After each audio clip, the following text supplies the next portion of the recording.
A simple sauce, but also an important one to take dishes to the next level. Here's my quick and easy, all-purpose tomato sauce. Welcome back to Food with Fitz, where I show off some of my favorite recipes and how I make them. First things first, we're going to take a large pot and add a couple tablespoons of olive oil on medium-low heat. With the oil heating up, we can add a finely diced yellow onion. Give that a quick stir, and we'll also add some oregano and some red pepper flake. Give the onions and spices a slight toasting in the oil. Next up, we're going to add some finely minced garlic. Add it to the pot and let it get to golden brown. From here, we'll add about a tablespoon of tomato paste and mix it up with all the onions, garlic, and spices in the pot.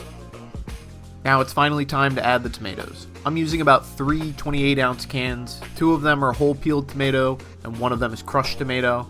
The idea here is to cook the whole peeled tomatoes in the sauce until they're softened.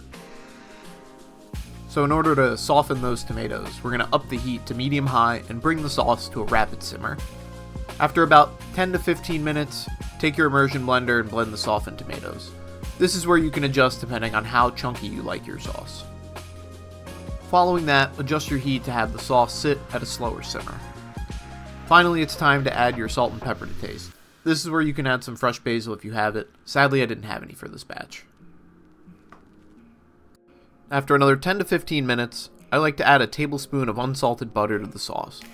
Once it's all combined, allow the sauce to simmer until it's thickened to your liking and it's all ready for you. Clocking in at under 100 calories per half cup, this recipe makes about 3 32-ounce jars. Like I mentioned, this sauce works great in any application. Here it is being used in a baked ziti or even a Detroit-style pizza. Hope you try and see for yourself. Enjoy!